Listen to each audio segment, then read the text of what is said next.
Assalamualaikum warahmatullahi wabarakatuh. Perkenalkan, saya Diki Chandra, mahasiswa Hubungan Internasional, Fakultas Ilmu Sosial dan Ilmu Politik, Universitas Mula Warman, Samarinda, Kalimantan Timur.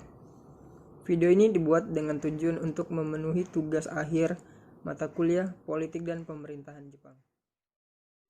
Kali ini saya akan menjelaskan tentang tugas mind mapping saya yang berjudul Proses Perkembangan Sistem Pemilu Modern di Jepang. Jepang merupakan salah satu negara demokrasi yang sistem pemerintahannya banyak mengadopsi dari negara-negara lain. Contohnya saja Amerika Serikat. Jika di Amerika Serikat, mereka memiliki yang namanya Congressman yang terdiri dari Senat dan House of Representatives, maka di Jepang mereka memiliki yang namanya Diet yang terdiri dari Shugin dan Sangin. Kemudian pemilu merupakan salah satu bentuk partisipasi masyarakat dalam berpolitik untuk memilih wakil-wakilnya, dan melalui wakil tersebut masyarakat ikut berpartisipasi dalam menentukan dan melaksanakan kebijakan politik bernegara. Selanjutnya, pemilihan umum di Jepang pertama kali dilaksanakan pada 1 Juli 1890 untuk memilih anggota yang akan bertugas di parlemen Jepang. Sistem pemilu modern di Jepang dilatar belakangi oleh alasan Jepang ingin membentuk kehidupan politik yang modern. Selain itu, Jepang ingin membuktikan kepada Eropa bahwa mereka adalah negara yang beradab, negara yang layak, dan sederajat dengan Jerman dan Eropa. Pembentukan parlemen modern ini dipengaruhi oleh Prusia dan Eropa yang terjadi pada masa periode Meiji. Restorasi Meiji memberi perubahan yang sangat besar bagi Jepang karena dalam periode ini mereka membentuk parlemen yang disebut dengan Diet tadi. Dengan berakhirnya masa feodal Tokugawa pada tahun 1868, maka perubahan di era Meiji pun dimulai, yang kala itu dipimpin oleh pemuda Jepang.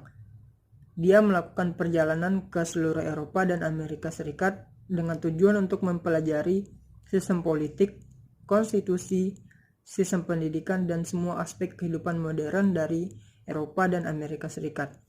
Nah, dari perjalanan dia ini tadi, tujuannya adalah untuk menerapkan sistem kehidupan modern di Jepang.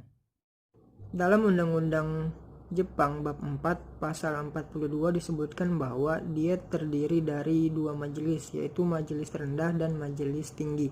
Kedua majelis ini keanggotaannya dipilih melalui pemilihan umum. Majelis rendah adalah yang paling kuat di antara kedua majelis tersebut. Jika majelis tinggi menolak sebuah undang-undang dari majelis rendah, maka undang-undang tersebut masih bisa berlaku dengan syarat 2/3 suara dari majelis mendukung undang-undang tersebut. Konstitusi Jepang menjamin rakyat Jepang untuk berpartisipasi dalam pemilu, baik itu untuk pemilihan tingkat daerah ataupun tingkat nasional. Pada tingkat nasional, pemilu dilakukan untuk memilih majelis rendah dan majelis tinggi.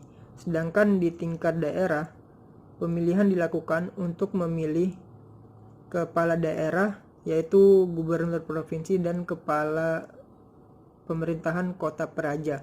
Hal ini tercantum pada Nihon Koku Kenpo, The Constitution of Japan, bab 4 pasal 43. Sistem pemilihan yang berlaku di Jepang adalah sistem distrik menengah atau Chusen Kyokosei untuk pemilihan majelis rendah, dan untuk pemilihan majelis tinggi, sistem yang berlaku adalah sistem gabungan, yaitu adalah antara sistem distrik dan sistem proporsional atau yang biasa disebut dengan Hiridai Hyukosei. Nah, berdasarkan sistem ini, maka ada daerah pemilihan tertentu di mana yang berebut kursi adalah calon dari partai yang sama, dan yang paling banyak adalah berasal dari Partai Demokrasi Liberal atau Jiminto. Akibatnya akan terjadi persaingan di antara calon dari partai yang sama, sehingga kampanye politik menjelang pemilu bukan lagi kampanye program partai, melainkan kampanye program pribadi dari calon-calon anggota parlemen. Dalam sistem pemilu di Jepang, proses pengumpulan suara atau pemungutan suara dilakukan dengan cara e-voting. Pada tahun 2002, disahkannya undang-undang mengenai e-voting. Pemilu pertama yang menggunakan mesin e-voting ini dilakukan di Nimi, Okayama pada bulan Juli tahun 2002. Terima kasih yang sudah menonton video ini. Jangan lupa like, comment, and subscribe. Semoga dari video ini bermanfaat dan menambah wawasan bagi kita semua. Saya Diki Chandra. Arigatou gozaimasu.